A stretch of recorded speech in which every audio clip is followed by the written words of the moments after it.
vez, pedir a Deus que nos fale ao coração. Ó Deus, obrigado pelo dia de ontem e por hoje, quando temos o privilégio de nos reunir ao redor da Tua Palavra e temos sido levados a refletir através da ministração do pastor Daniel. Obrigado por sua vida, pelo ministério que o Senhor tem lhe dado.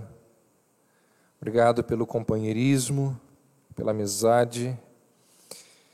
Obrigado por sua família que tem abençoado aqui a nossa igreja. E agora, quando vamos, nesse momento, ouvi-lo pela última vez, que o Senhor use a exposição da Tua Palavra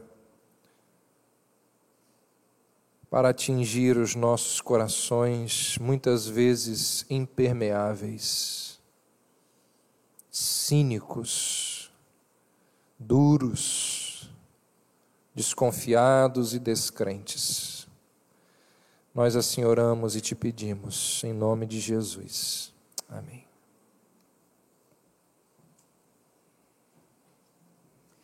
Boa noite. Estamos nesse momento, nesse culto agora da noite, numa terceira mensagem de uma sequência, de um certo sentido, que eu comecei ontem, falando sempre sobre a Epístola aos Hebreus. Por isso eu convido os irmãos a abrirem para Hebreus capítulo 3. Vocês percebem que eu não estou seguindo a sequência do livro, mas estou dentro desse livro. Eu quero hoje fazer um apanhado mais geral da mensagem do livro de Hebreus e como isso se aplica a nós, em nossa realidade hoje. Nós vamos começar lendo Hebreus 3, os versos 12 a 14.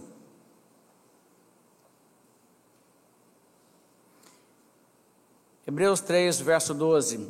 A palavra de Deus diz: Tende cuidado, irmãos, jamais aconteça haver em qualquer de vós perverso coração de incredulidade, que vos afaste do Deus vivo.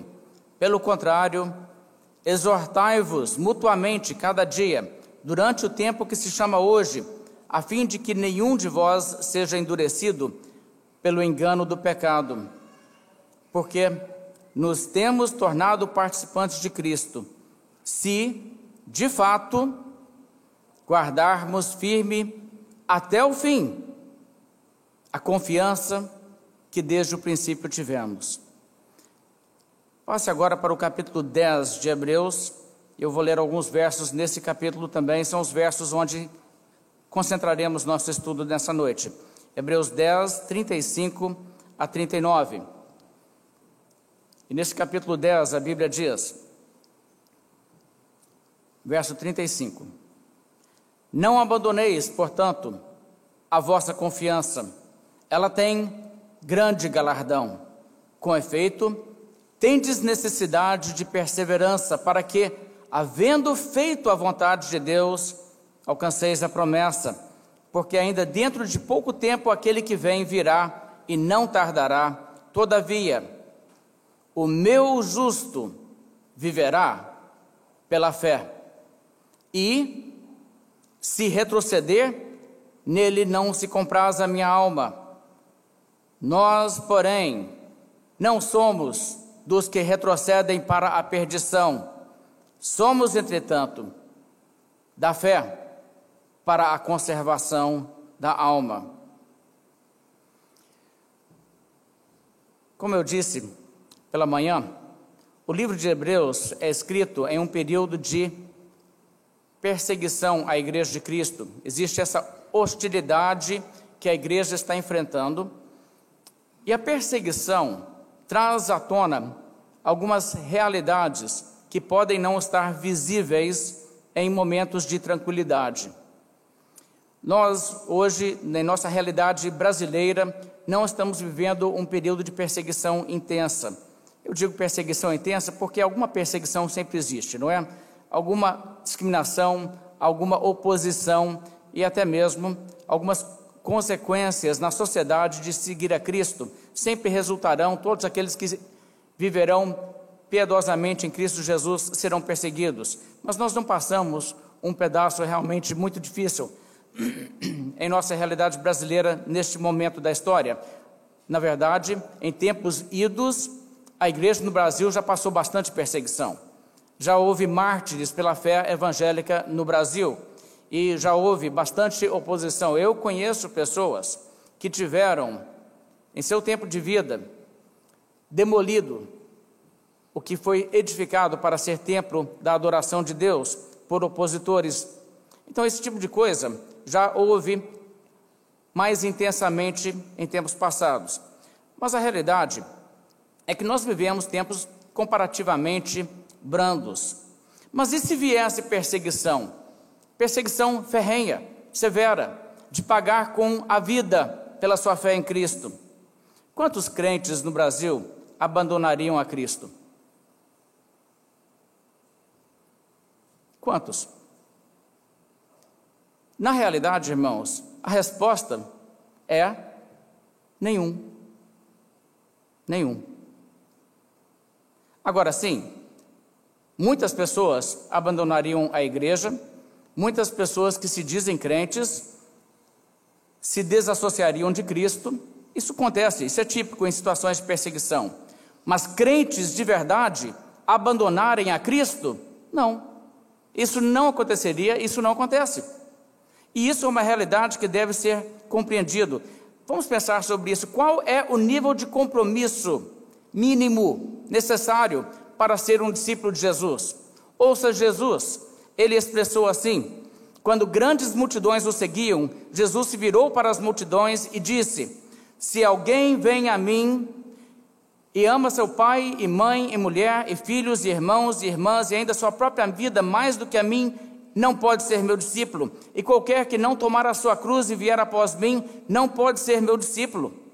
Veja, ele disse, uma pessoa que não tem compromisso de me amar mais do que todas as pessoas que ela ama, e de me amar mais do que ama a própria vida, a sua própria vida, não pode ser meu discípulo. E ele diz, e qualquer que não tomar a sua cruz e vier após mim, não pode ser meu discípulo. O que Jesus está dizendo é que ser um discípulo de Cristo envolve um compromisso de seguir a Cristo a todo custo, enfrentar quaisquer consequências e ser fiel até a morte. É isso que significa ser um cristão. Isso é a porta de entrada. E aliás, Jesus tanto enfatizava isso que naquela mesma ocasião ele se dirigiu àquelas multidões que o seguiam com a seguinte ilustração: uma pessoa que propõe construir uma torre deve, antes de construir a torre, sentar e calcular se ele tem condições de concluir. Uma torre é um projeto caro, é uma obra grande. Se você não tem condições de construir uma torre, não edifique um monumento que ficará pela metade, simplesmente para a sua desonra. Todo mundo passar e olhar, ah lá, começou a edificar e não conseguiu concluir. O que você deve fazer é calcular. Isso é uma coisa que eu quero realmente fazer e eu tenho condições de levar até o fim? Porque se não for, Jesus está dizendo o quê? Então nem comece. Essa forma de Jesus falar é muito séria. Ele está dizendo para as pessoas, comigo é coisa séria. Se você quer coisa séria, venha. Se você não quer coisa séria, então pense bem se você realmente quer entrar nisso, porque comigo é assim. Gente, isso é muito interessante. Jesus Cristo contou, por exemplo, a parábola do semeador. E nessa parábola, os 4 tipos de solos representam 4 tipos de pessoas. Primeiro, existe aquela que nem recebe a palavra. Lembra, a semente cai por cima da terra endurecida, a estrada, onde não penetra, aí vem os corvos e comem. Esse nem recebe a palavra. Mas o segundo já recebe a palavra. O segundo logo recebe e com alegria. Olha que coisa boa essa mensagem de Jesus. Só que essa não tem raiz. E Jesus diz que assim como o sol sai e seca essa planta, ele diz pessoas que não têm raiz, não têm profundidade, que não têm real compromisso com Jesus. As palavras de Jesus são: não tendo raiz, em chegando a angústia ou a perseguição por causa da palavra, logo se escandaliza. Essa pessoa cai fora em momentos assim. Jesus também fala de outro tipo de pessoa, representado pelo solo rochoso, onde existe, desculpe, o solo rochoso não, o solo onde existem os espinhos. E ele diz que essas são pessoas que ouvem a palavra, mas os cuidados do mundo, as fascinações pela riqueza, os prazeres mundanos, sufocam a palavra de modo que ela fica infrutífera, e essa nunca chega a dar fruto. E então existe também o quarto tipo. O quarto é a boa terra. É a terra que a semente vem, germina e produz fruto. E produz fruto em abundância, muito fruto. 30, 60, 100 por um, o que é, na verdade, muito mais do que a expectativa de uma safra. Do que Jesus está falando? Ele está ilustrando o fato que nem todos que propõem a começar, realmente perseveram. Mas, na realidade, Jesus retrata que as pessoas que não vão até o fim são aqueles que nunca começaram bem. Na própria ilustração de Cristo, os problemas que levam aqueles do solo rochoso ou da terra em que havia espinhos, os problemas que levaram a nunca produzir fruto aquela terra, eram problemas que sempre estiveram lá desde o início. Não era solo preparado, os problemas estavam lá desde antes de chegar. Ninguém tirou as pedras, ninguém tirou os espinhos. E por isso, mesmo a semente chegando ali, fatalmente o resultado seria que dali nunca viria fruto. O Senhor Jesus Cristo está reconhecendo que existe mesmo entre os cristãos professos, aqueles que não são cristãos verdadeiros. Isso vai ser verdade, irmãos, em qualquer época. Hoje, no cristianismo, existem muitas pessoas em igrejas que pregam a verdade, o verdadeiro evangelho, que não são realmente convertidas, embora sejam professas cristãs. Existe isso. A realidade é que existem circunstâncias que revelam isso. O livro de Hebreus contribui muito para o nosso entendimento da relação entre fé, perseverança e salvação. Essa palavra, que é dirigida a crentes perseguidos, nos mostra muitas considerações que devemos levar em conta sobre esses assuntos. Para algumas pessoas que estão na igreja, que professam ser cristãs, mas que não são convertidas, a chegada de perseguição pode ser a hora da verdade. O que você faz num momento desses?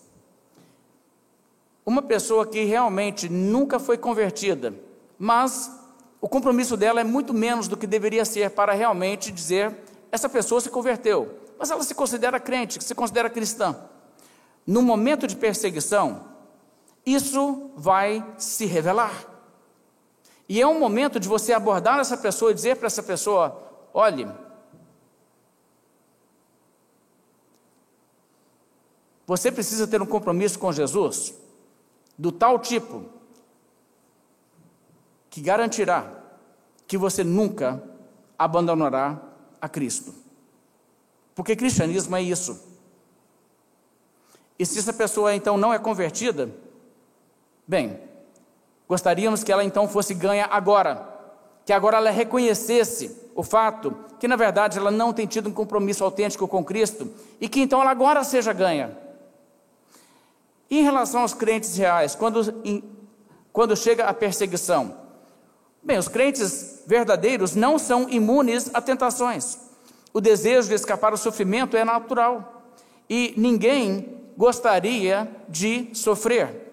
Por isso, até mesmo os crentes verdadeiros precisam ser avisados da necessidade de perseverar em momentos assim. E isso é um dos meios que Deus usa, é a forma em que Deus os mantém fiéis. Veja, muitas vezes pessoas começam a pensar assim, ora, se os salvos não podem se perder, então nunca nada precisará jamais ser feito para que os salvos perseverem. Então nunca precisa nem falar nada com eles. Mas não é assim. Deus usa de meios para realizar seus propósitos, assim como uma pessoa eleita para a salvação, que ainda não é convertida, Deus usa meios, Deus usa a pregação do Evangelho, Deus leva o Evangelho até ela. Assim também, quando uma pessoa é convertida, essa pessoa também é preservada bondosamente por Deus através da mensagem e da exortação que vem até ela através da Bíblia, através dos irmãos. E a Bíblia então encoraja os cristãos a exortarem-se mutuamente e se fortalecerem em seu propósito, para que, de fato, assim eles perseverem. E Deus usa isso.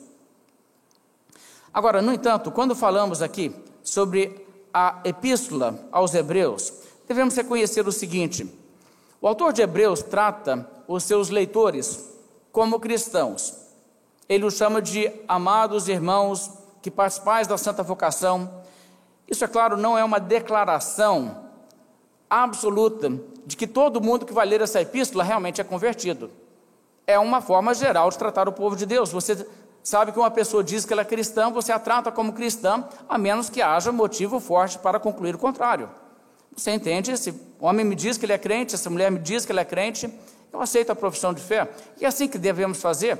E isso a Bíblia nos mostra. Até, por exemplo, Simão Mago, que não era sincero em sua profissão de fé, foi batizado.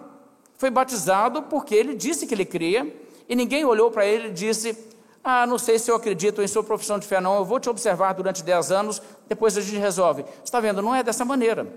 Você entende, a pessoa te fala que ele é cristão, você acredita.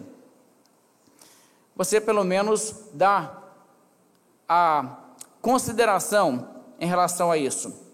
E, no entanto, é possível que uma pessoa não seja realmente cristã no entendimento do autor de Hebreus. Por isso, como nós lemos pela manhã, ele disse a essas pessoas o seguinte: quanto a vós outros, estamos persuadidos das coisas melhores, pertencentes à salvação, ainda que falamos dessa maneira.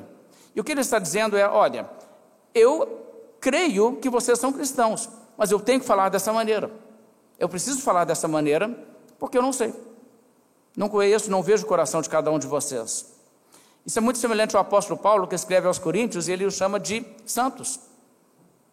E então ele diz: examinai-vos, se realmente estáis na fé. Isso é uma forma muito comum da Bíblia tratar. Então, desde a abertura, a epístola trata essas pessoas como irmãos, mas sempre diz: só que eu preciso dizer que um verdadeiro crente é assim. É o seu caso? Veja rapidamente no capítulo 1 de Hebreus, veja como o livro de Hebreus trabalha. O início, verso 1, ele diz: havendo Deus outrora falado muitas vezes e de muitas maneiras aos pais pelos profetas, nestes últimos dias nos falou pelo Filho, a quem constituiu herdeiro de todas as coisas, pelo qual também fez o universo. Ele, que é o resplendor da glória, a expressão exata do seu ser, sustentando todas as coisas pela palavra do seu poder, depois de ter feito a purificação dos pecados, assentou-se à destra da majestade nas alturas, tendo se tornado tão superior aos anjos quanto herdou mais excelente nome do que eles. Ele começa então falando: olha, Deus, o nosso Deus, ele falou muitas vezes, de muitas maneiras, aos pais, pelos profetas, lá do Velho Testamento, desde a primeira revelação. Só que mais recentemente ele nos falou pelo seu Filho. E então ele começa a exaltar Jesus e mostrar como Jesus é muito mais do que qualquer profeta que já veio antes, que ele é muito mais do que qualquer anjo que já existiu, porque na verdade Jesus Cristo é aquele que os próprios anjos adoram. E ele então vai exaltando Jesus e mostrando tudo isso.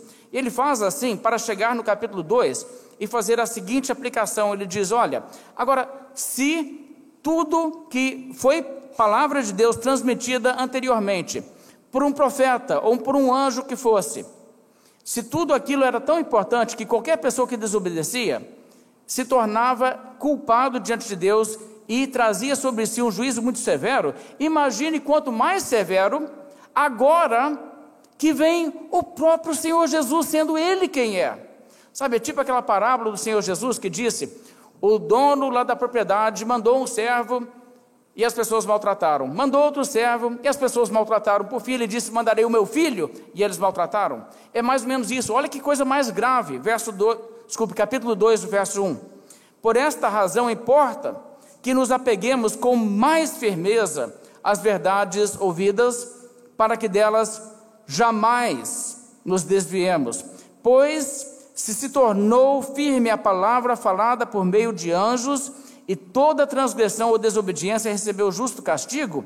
Se tudo aquilo que aconteceu antes, alguém desobedeceu a uma revelação legítima de Deus, e isso trouxe castigo, ele continua e diz, verso 3, como escaparemos nós se negligenciarmos tão grande salvação, a qual, tendo sido anunciada inicialmente pelo Senhor, foi-nos depois confirmada pelos que a ouviram, dando Deus testemunho juntamente com eles, por sinais, prodígios e vários milagres, e por distribuições do Espírito Santo, segundo a sua vontade. Ou seja, se qualquer palavra vinda de Deus, sendo desacatada, trouxe graves consequências aos desobedientes, antes da vinda de Jesus, muito mais agora com Jesus pessoalmente vindo, e Deus Pai dando testemunho lá através dos milagres, confirmando tudo isso, confirmando a sua mensagem.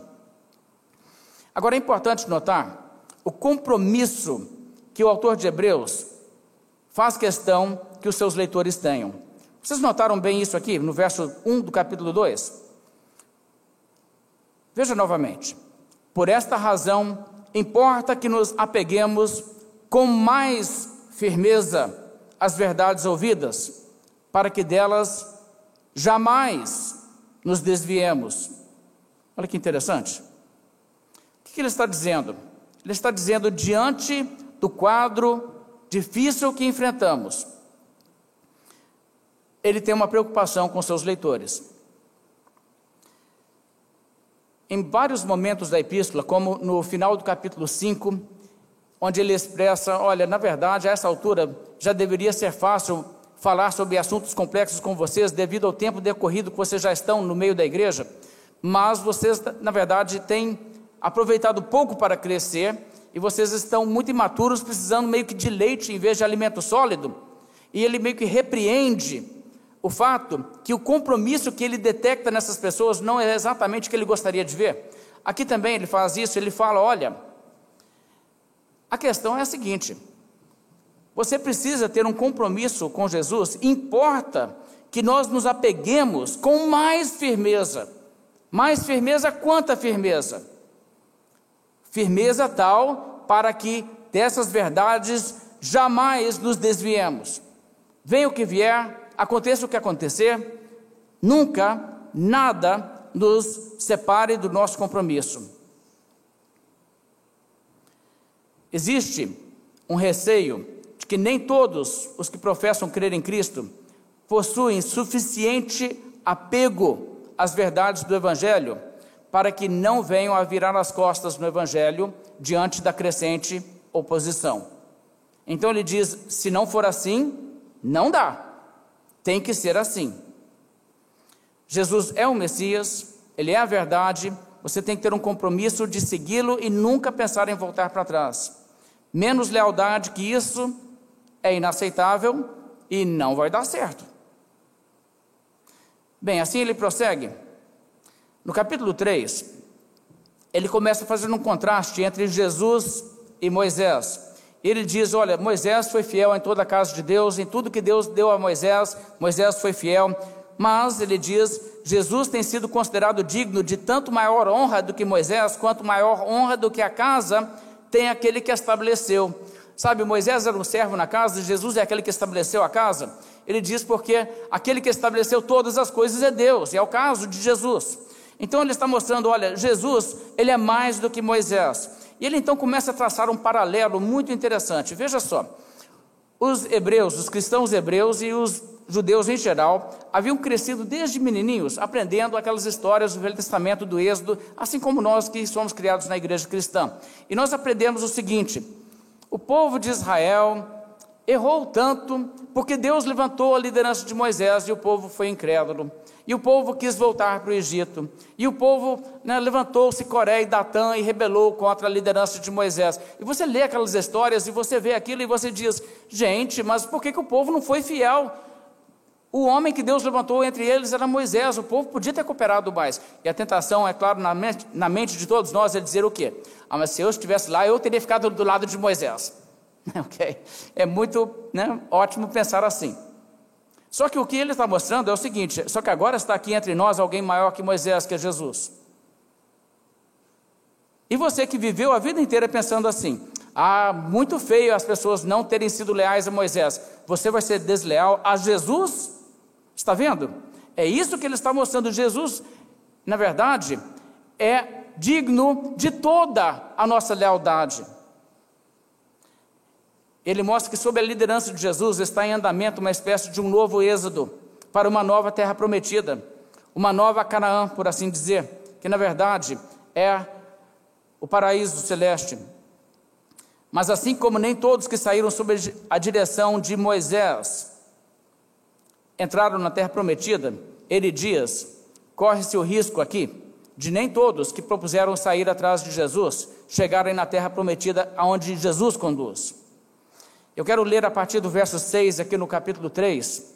Veja o capítulo 3, o verso 6, olha o que ele diz: Cristo, porém, como filho em sua casa, sua própria casa, onde ele é o Senhor, a qual casa somos nós, se guardarmos firme até o fim a ousadia e a exultação da esperança. E se nós não guardarmos firmes até o fim, nós não somos a casa de Cristo. É isso que o texto diz. Veja o verso 7. Assim, pois, como diz o Espírito Santo, hoje, se ouvirdes a sua voz, não endureçais o vosso coração, como foi na provocação, no dia da tentação do deserto, onde os vossos pais me tentaram, pondo-me à prova, e viram as minhas obras por 40 anos. Por isso me indignei contra essa geração e disse: estes sempre erram no coração, eles também não conheceram os meus caminhos. Assim jurei na minha ira, não entrarão no meu descanso. Recordando então aquela rebelião, quando eles tiveram a oportunidade de entrar na terra prometida, mas ouviram o relato dos espias e se rebelaram. Vamos escolher um capitão e voltar para o Egito. E trouxeram sobre si o juízo de Deus. Agora, aqui o que esse texto fala é o seguinte: a avaliação que Deus faz dessas pessoas, veja no verso 10, estes sempre erram no coração, eles também não conheceram os meus caminhos. Aquele povo era crente? Aquele povo era salvo? Era convertido? Irmãos, a realidade é que, embora muitos foram tirados da escravidão do Egito, a maioria não tinha nem um pouco de interesse de ser liberto da escravidão do pecado. Isso é trágico, mas isso é real. O apóstolo Paulo reconhece a mesma coisa em 1 Coríntios 10, onde ele diz o seguinte sobre aquelas pessoas, que eles todos saíram com Moisés os tirando ali da escravidão do Egito, mas Paulo diz, entretanto, Deus não se agradou da maioria deles, razão porque ficaram prostrados no deserto. E ele então diz que isso tudo é exemplo para nós. Sabe, a realidade é que os hebreus ali, sob a liderança de Moisés, não eram um povo redimido e convertido na sua totalidade, era um remanescente. Um remanescente era salvo, mas a maioria não era. E por causa da incredulidade deles, por causa da dureza de seus corações, eles também eram revoltosos e eles deram trabalho e eles acabaram sendo castigados. Veja Hebreus 3, o verso 10. Estes sempre erram no coração, eles também não conheceram, remete ao passado, os meus caminhos. Fato lamentável é que muitos desses não eram realmente convertidos. De forma alguma eles eram convertidos. Então o que acontece é que o verso 12 prossegue dizendo o seguinte: tende cuidado, irmãos, jamais aconteça haver em qualquer de vós perverso coração de incredulidade, que vos afaste do Deus vivo. Pelo contrário, exortai-vos mutuamente cada dia, durante o tempo que se chama hoje, a fim de que nenhum de vós seja endurecido pelo engano do pecado, porque nos temos tornado participantes de Cristo, se de fato guardarmos firme até o fim a confiança que desde o princípio tivemos. Então aqui está a aplicação. O que o autor de Hebreus aqui diz é o seguinte: entre os hebreus que saíram sob Moisés, havia muitos incrédulos. Cuidado, não haver entre vós perverso coração de incredulidade.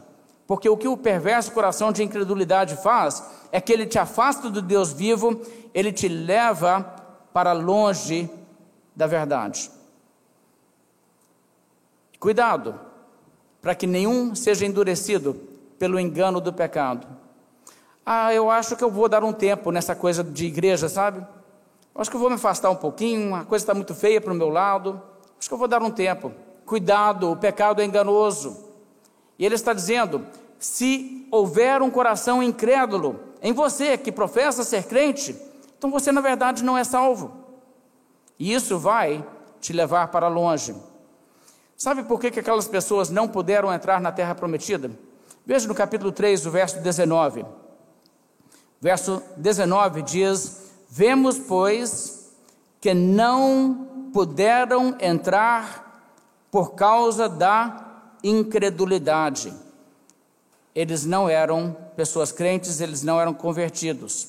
Agora, se fossem pessoas convertidas, se fossem realmente crentes, o que teria acontecido é que os frutos disso se revelariam. Então o paralelo está nisso. Capítulo 4, verso 1, ele diz: temamos, portanto, que, sendo-nos deixada a promessa de entrar no descanso de Deus, não suceda parecer que algum de vós tenha falhado, porque também a nós foram anunciadas as boas novas, como se deu com eles. Mas a palavra que ouviram não lhes aproveitou, visto não ter sido acompanhada pela fé naqueles que a ouviram. Nós, porém, que cremos, entramos no descanso.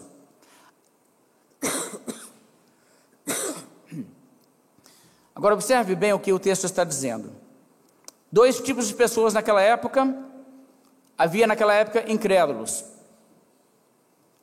Por conta da sua incredulidade, eles não entraram na terra prometida. Cuidado, para que não aconteça o mesmo entre nós. Temamos que nós que recebemos a promessa de vida eterna, não aconteça que algum de nós também esteja realmente falhando. Porque nós também ouvimos as boas novas, nós ouvimos o Evangelho. Assim como aconteceu com eles, um paralelo. Mas as pessoas em quem não havia fé, não entraram na terra prometida. Só que ele diz, verso 3, nós, porém, que cremos, entramos no descanso. Isso é bem interessante. Quem realmente crê, entra no descanso. Quem é que vai falhar? A pessoa que na realidade é um incrédulo. Agora, essa maneira de expressar a coisa demonstra bem qual que é o entendimento do autor de Hebreus.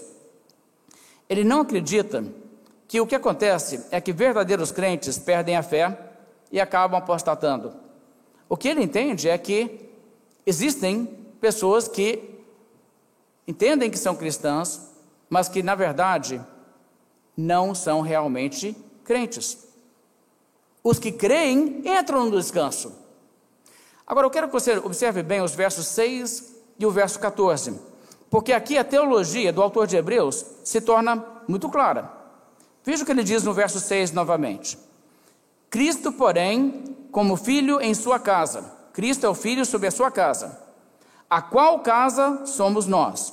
Que nós somos a casa de Cristo. Nós somos a casa de Deus, o povo de Deus. Nós somos, se guardarmos firme até o fim a ousadia e a exultação da esperança. E aqueles que não guardam firme até o fim? Não são a casa de Deus. Agora deixe-me chamar a atenção a isso aqui. Esse é um dos versos que frequentemente pessoas que ensinam a perda da salvação usam. Eles dizem, está vendo? Está aqui, ó. Se guardarmos firme até o fim, tem que guardar firme até o fim. Sim, amém, tem que guardar firme até o fim. Mas eu quero chamar a atenção ao que esse texto faz, porque muitas pessoas olham um texto como esse e fazem como se houvesse duas opções. O texto ou está dizendo o seguinte: ou é possível uma pessoa não guardar firme até o fim e continuar salva, ou é possível uma pessoa não guardar firme até o fim e se perder. Ou é possível um crente salvo deixar de perseverar e continuar salvo, ou um crente pode deixar de perseverar e perder a sua salvação. Então, essas duas alternativas.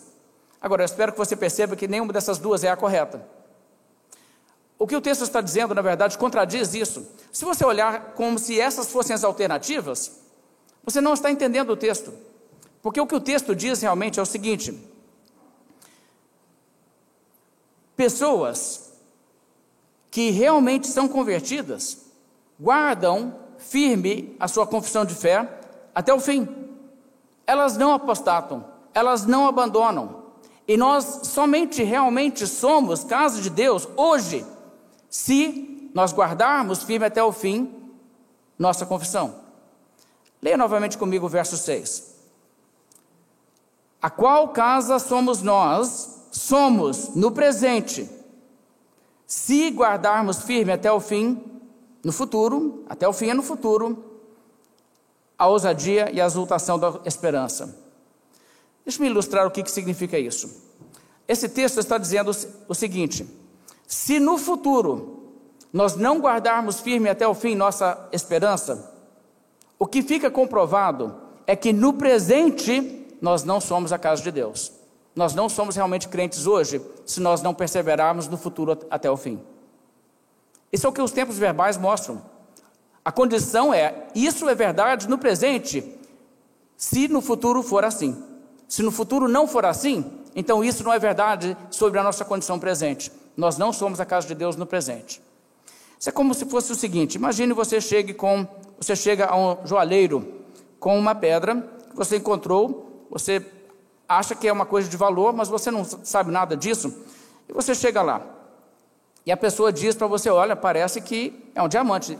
Eu vou fazer um teste aqui para avaliar isso, eu vou olhar isso aqui, e eu vou te falar se isso aqui é um diamante. Se isso aqui passar no teste, é um diamante.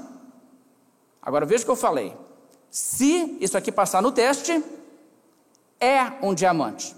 Se no futuro, eu vou fazer o teste agora mesmo, ele passar no teste, então ele é no presente um diamante. E ele vai, faz o teste e descobre que na verdade não é um diamante, é uma pedra sem valor. O que ele diz para você? Ele volta e diz para você: oh, não passou no teste, não é mais um diamante. É isso que ele te fala? Não, veja só, vamos lá. Isso aqui é um diamante se passar no teste. Se não passar no teste é porque não é um diamante no presente. É esse tipo de colocação que nós temos aqui, e a gramática exige isso. Então vamos lá. Nós somos a casa de Deus se nós guardarmos firmes até o fim. Se nós não guardarmos firmes até o fim no futuro, nós não somos hoje a casa de Deus. Verso 14, veja também. O verso 14 tem essa expressão: porque nos temos tornado participantes de Cristo, se de fato guardarmos firmes até o fim a confiança que desde o princípio tivemos. Agora, mais uma vez, esse texto diz respeito a quem é crente e quem não é. Eu quero que você note os tempos verbais.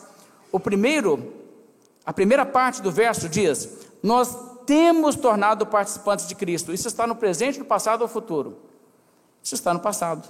Nós temos lá atrás nos tornado participantes de Cristo, se, o quê? Se de fato guardarmos firme até o fim no futuro a confiança que desde o princípio tivermos. E se no futuro nós não guardarmos firme até o fim, o que isso demonstra? Isso significa que nós perdemos a salvação? Não, isso significa que, na verdade, nós nunca nos tornamos participantes de Cristo no passado. Está vendo? A condição não é, nós continuaremos a ser crentes se nós guardarmos firmes. A ideia é, nós somos hoje e nós realmente nos tornamos participantes de Cristo no passado, se nós guardarmos firmes até o fim.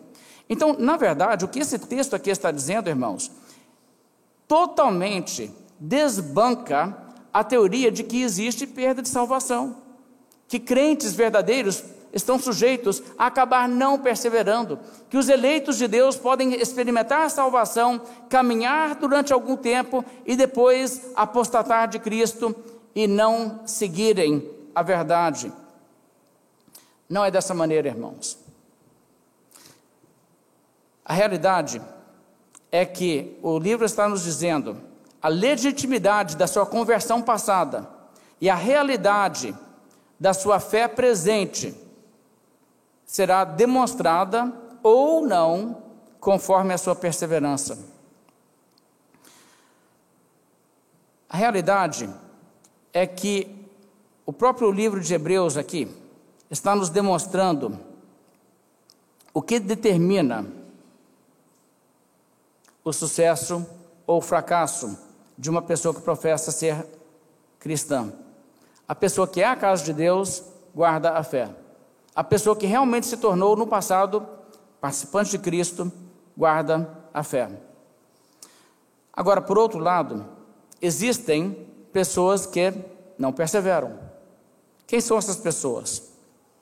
Pessoas que, tal como aqueles que saíram sob a liderança de Moisés, mas eram incrédulos, também estão no meio do povo de Deus, mas possuem um perverso coração de incredulidade. Essa é a diferença.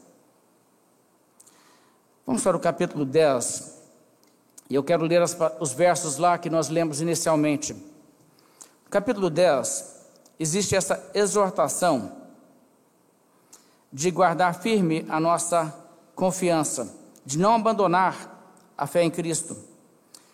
Eu vou ler um pouco mais do que eu li inicialmente. O capítulo 10, o verso 23, inicialmente, ele diz assim: guardemos firme a confissão da esperança sem vacilar, pois quem fez a promessa é fiel. Consideremos-nos também uns aos outros, para nos estimularmos ao amor e às boas obras. Não deixemos de congregar-nos, como é costume de alguns, antes façamos admoestações, tanto mais quanto vedes que o dia se aproxima. Porque se vivermos deliberadamente em pecado, depois de termos recebido o pleno conhecimento da verdade, já não resta sacrifício pelos pecados, pelo contrário, certa expectação horrível de juízo e fogo vingador, prestes a consumir os adversários. Ou seja, se você deixar de congregar, deixar de seguir o caminho de Cristo, se você viver deliberadamente no pecado, você sabe, mas você diz, não, eu não vou seguir mais não quero saber disso não, o preço é muito alto e eu não vou seguir. Sabe o que acontece? A sua expectativa será essa: horrível expectativa de fogo vingador, que consome os adversários. Isso não é um quadro que retrata uma disciplina paternal de Deus. Isso é destruição eterna. É isso que aguarda a pessoa que vive deliberadamente em pecado e que não persevera. Então o livro de Hebreus é muito franco sobre isso. É perseverar ou perecer. E na realidade ele reconhece: haverá pessoas que não irão perseverar. Mas aqueles que creem, os que realmente creem, os que são casos de Deus, os que se tornaram participantes de Cristo de fato, esses guardarão firme a fé. Verso 35, veja a instrução: não abandoneis, portanto, a vossa confiança. Ela tem grande galardão. Com efeito, tendes necessidade de perseverança, para que, havendo feito a vontade de Deus, alcanceis a promessa. Porque ainda dentro de pouco tempo, aquele que vem virá e não tardará. Todavia, o meu justo viverá pela fé, e, se retroceder, nele não se compraz a minha alma. Aqui é muito curioso que ele cita duas passagens do Velho Testamento de contextos diferentes. Ele diz, olha, duas coisas que devemos considerar. A Bíblia diz isso: O justo viverá pela fé. E a ênfase aqui está no viverá, no fato que futuramente ele viverá. O justo viverá. O justo não será destruído. O justo não será vencido. Sabe por quê? Porque o justo viverá pela fé. Quem realmente tem fé, essa pessoa viverá. Agora, por outro lado, quem retrocede? O que retrocede, nele Deus não se compraz. Agora leia novamente comigo o verso 39. Nós, porém, não somos dos que retrocedem para a perdição. Não somos. Somos, entretanto, da fé. Está vendo? Dois tipos de pessoas. Existem os da fé. Gente que realmente crê.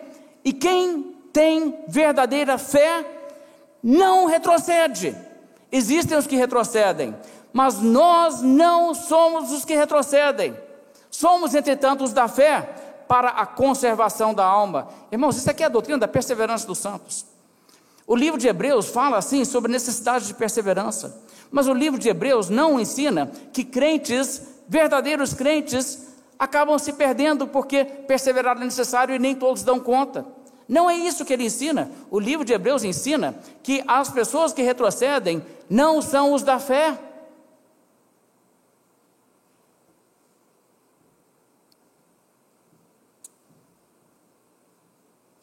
Essa passagem, irmãos, é uma passagem muito poderosa e ela tem muito a nos dizer.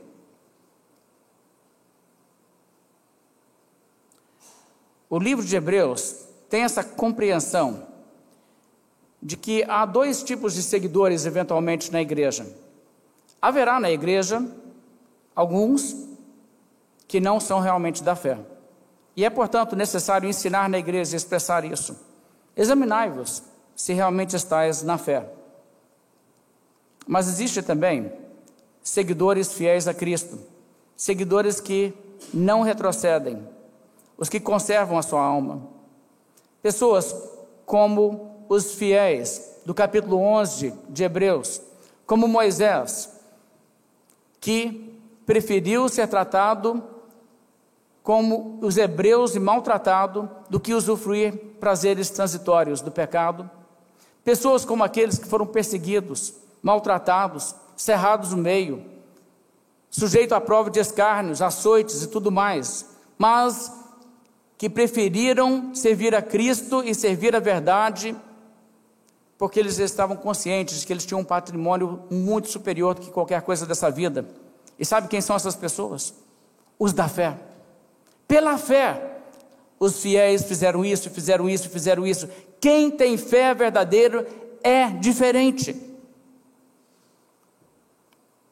Sejamos imitadores daqueles que pela fé e pela perseverança herdaram as promessas. E os que não têm compromisso? E aqueles que só irão gostar de Jesus se puderem beneficiar-se de Jesus para seus próprios fins?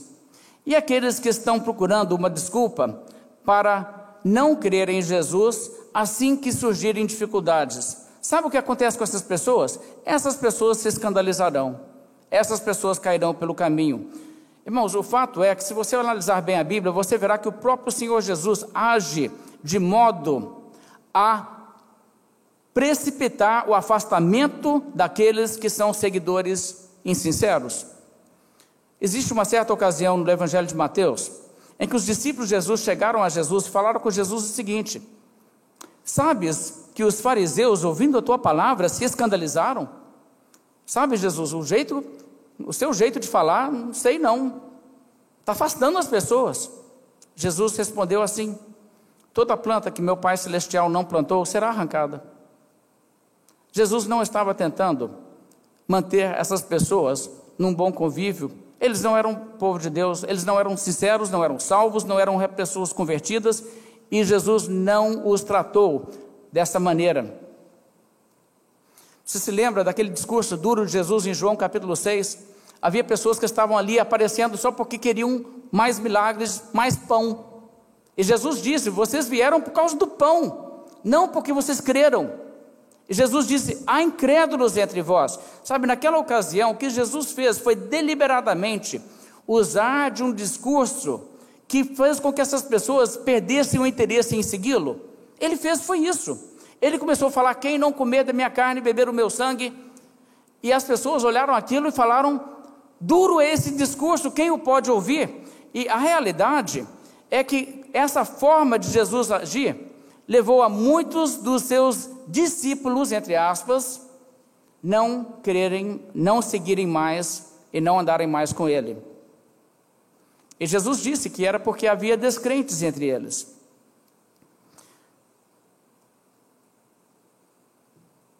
E Jesus Cristo se virou para os que ficaram. E o que foi que Jesus disse? Porventura quereis vós também retirar-vos? Gente, que coisa incrível. O Senhor Jesus não ficou ali dizendo: não, voltem, voltem, por favor. Não, gente, não vai embora, não. Não, Jesus Cristo tratou essas pessoas que eram insinceras exatamente com o remédio que faria com que a sua incredulidade viesse à tona. Acaba que só ficou mesmo, só tinha condições de ficar pessoas que chegaram a Jesus como Pedro, dizendo assim: Senhor, para quem iremos? Só tu tens as palavras da vida eterna, e nós temos crido que tu és o Filho de Deus. Sabe, Pedro naquele momento, ele estava confuso também, ele não entendeu com certeza tudo que Jesus tinha dito ali, e com certeza alguma coisa criou até desconforto para ele. Mas Pedro pensou o seguinte: olha, mas de qualquer forma, uma coisa eu sei, Jesus é o Salvador, e eu vou ficar com Jesus, por mais duro que seja, eu não largo de Jesus. E era exatamente isso que Jesus Cristo estava ali trazendo à tona. Agora, é interessante como o Senhor Jesus Cristo age com os incrédulos e insinceros que estão ali por falsos interesses. Ele faz arranjos para que a sua incredulidade seja exposta, para que eles realmente se vão. Creio que alguns de vocês devem ter visto o filme Tropa de Elite. Não sei se ele retrata com muita fidelidade algumas coisas, mas tem uma cena interessante naquele filme, onde pessoas novas que estão sendo recrutadas e treinadas para aquele sistema. Estão entre eles algumas pessoas ali que são corruptas, e as pessoas que estão os treinando sabem disso, e eles sabem que essas pessoas, na verdade, não são nem bons para a equipe e nem realmente têm o perfil. Então o que eles fazem é que eles os sujeitam a condições que farão com que eles desistam. Pede para sair, até que as pessoas jogam o braço para cima e dizem: tá bom, eu saio. Quando eu vi aquilo, eu pensei: gente, me lembra alguma coisa de Jesus. Sabe, quando tem uma pessoa que está na igreja, que não quer realmente coisa séria com Jesus, sabe o que Deus faz? Deus traz circunstâncias que vão trazer isso. Pode ser uma perseguição, pode ser uma tentação do mundo, porque a pessoa, na verdade, ama o presente século, não é a Cristo, e vai levar a pessoa. Ou pode ser que Deus traga outras circunstâncias que façam com que todos os interesses carnais que a pessoa gostaria que fossem realizados na igreja não sejam atingidos, e o que acaba acontecendo é que a pessoa se desilude com a igreja, se decepciona com a igreja, sai falando mal de todo mundo e aquela coisa, mas ela se vai. Sabe por quê? Porque Deus faz a coisa de uma tal maneira que venha a expor para aquela pessoa, para que ela entenda, ela realmente não é do povo de Deus. Mas se for um crente verdadeiro, como que Deus faz? Sabe, Deus faz uma coisa muito diferente. Vamos falar de Pedro. Pedro é um caso interessante. Pedro negou Jesus, não foi? Pedro teria sido capaz de permanecer num estado de negação de Jesus?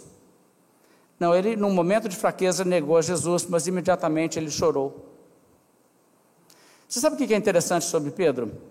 Jesus trata a Pedro e os seus discípulos de uma forma tão diferente do que ele trata essas outras pessoas. Quem é verdadeiramente povo de Deus, quem é verdadeiramente convertido, quem é crente mesmo, o tratamento é outro.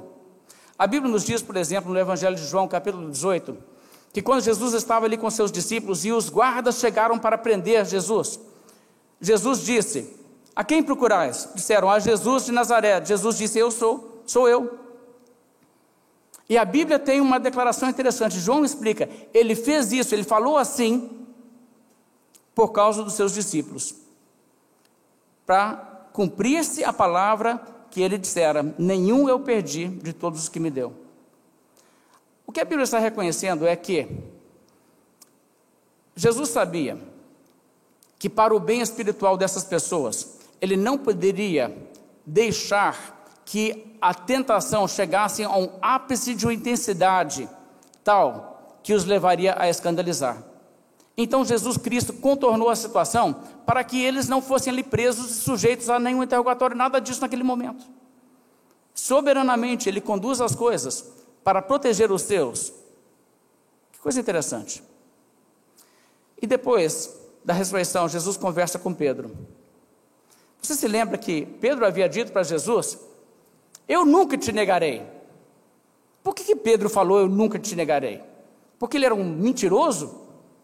Não, Pedro era sincero. O propósito real do coração de Pedro era nunca negar a Jesus. Ele era sincero, mas ele era fraco. E o que é interessante é que Jesus sabia disso. E Jesus então perguntou para Pedro: tu não me negarás? Antes que o galo cante, você vai me negar 3 vezes. E Jesus está mostrando para Pedro: Pedro, você não pode confiar muito em você mesmo, não. Bem, Pedro cai, mas Jesus restaura Pedro.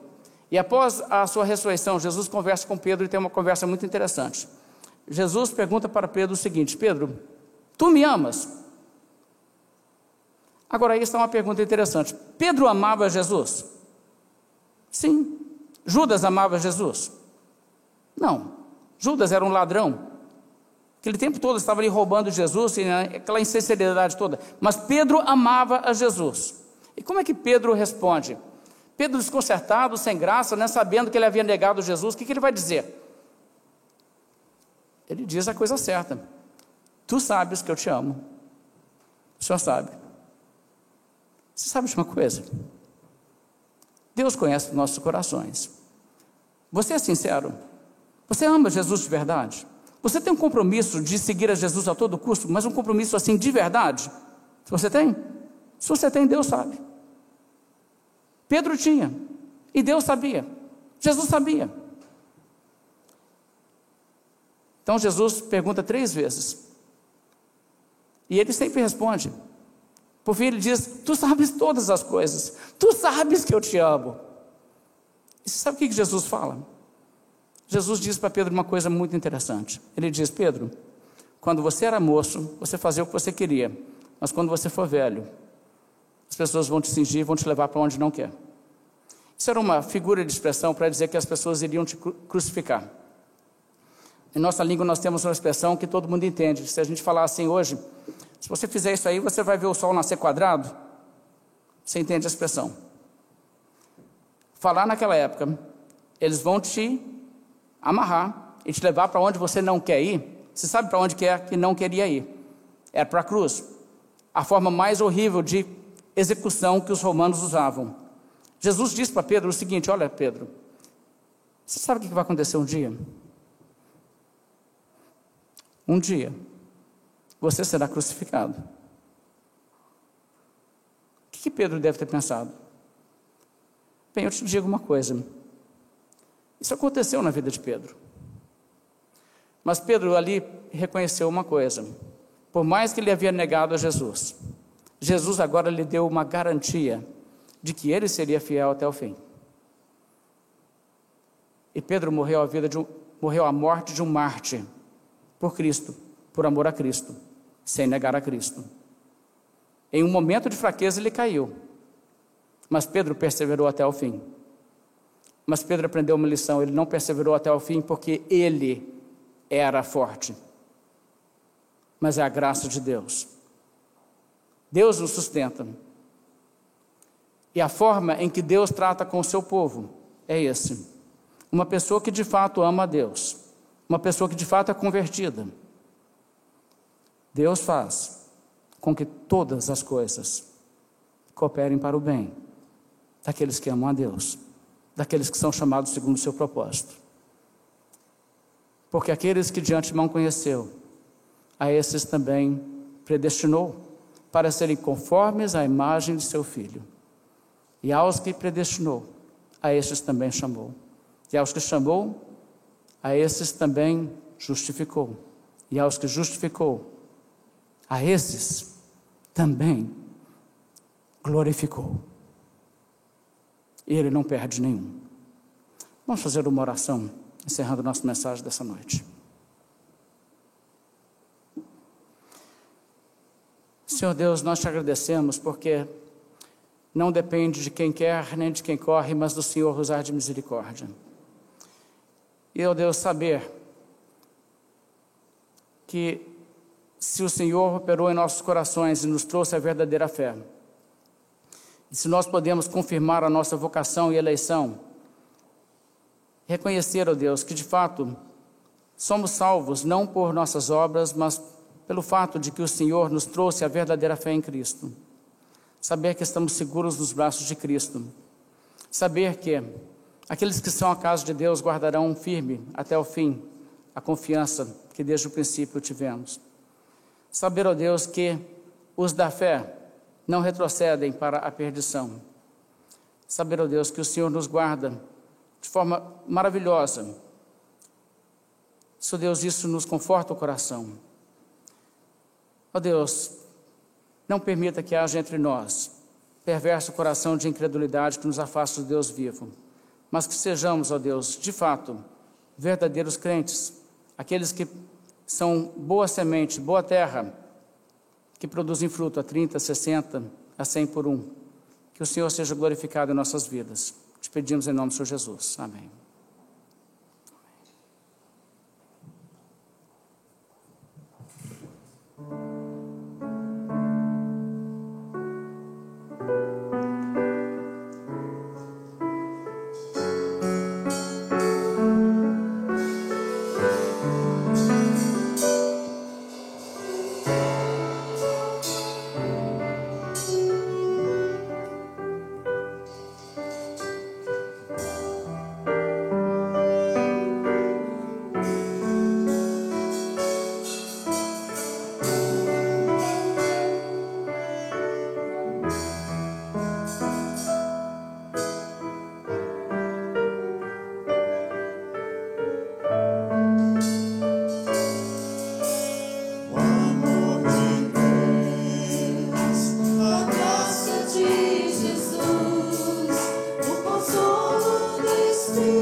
Muito mais que simplesmente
cada dia estejam presentes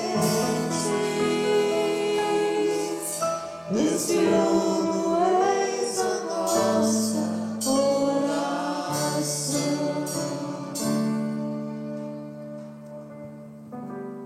Vamos ficar em pé, vamos orar.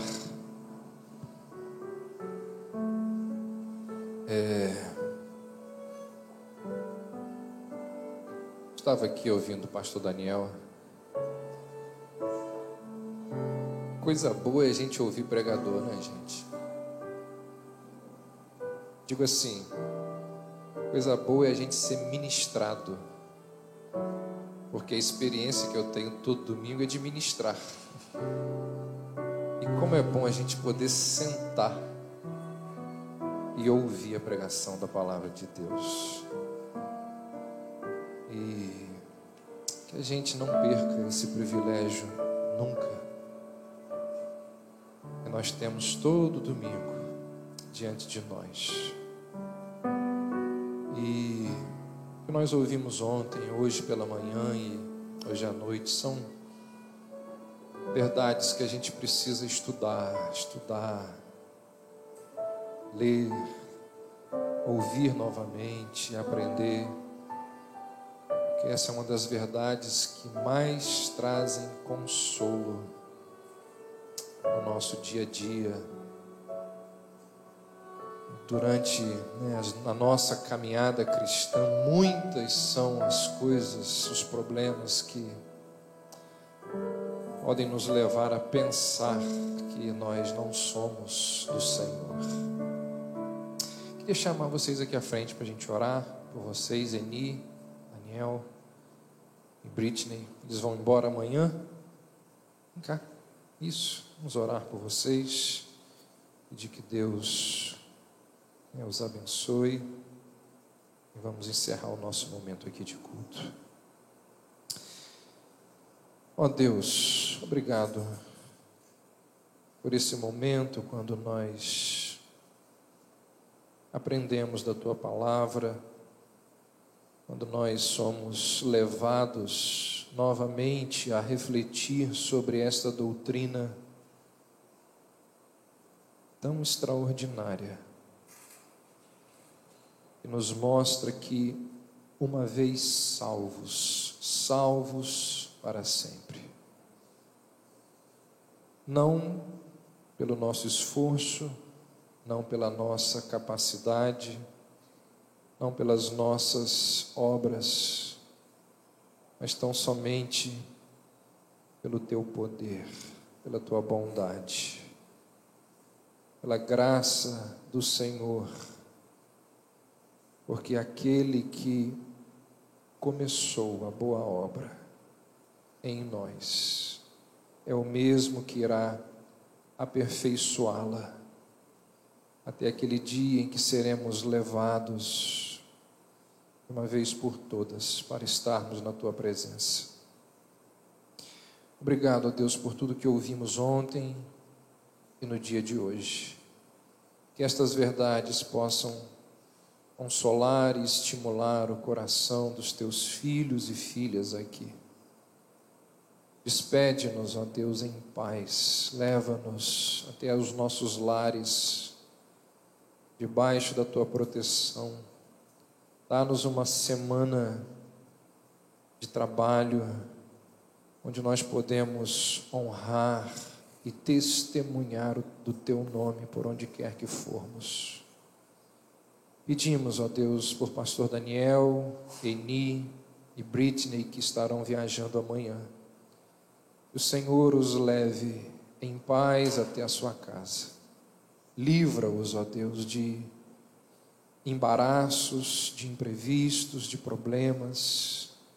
Que eles cheguem até a cidade deles, protegidos pelo Senhor. Muito obrigado, ó Deus, por eles terem se dispostos a estar aqui entre nós. E por compartilhar a palavra, a alegria, a comunhão, tudo que nós podemos desfrutar ao longo desses 2 dias. Que o Senhor abençoe a igreja que o pastor Daniel ministra e lidera ali em Conselheiro Lafayette. Dá aos teus filhos ali, ó Deus, a tua bênção. Dê aos teus filhos crescimento numérico, crescimento em santidade, crescimento em maturidade, que aquela igreja possa abençoar aquela sociedade, aquela comunidade ali naquela cidade. Nós assim somos gratos pela amizade, pelo companheirismo, pelo serviço, pelo ministério desses irmãos. Que a tua graça os acompanhe por onde quer que eles forem. Nós assim oramos, pedimos e nos despedimos. Em nome de Jesus. Amém.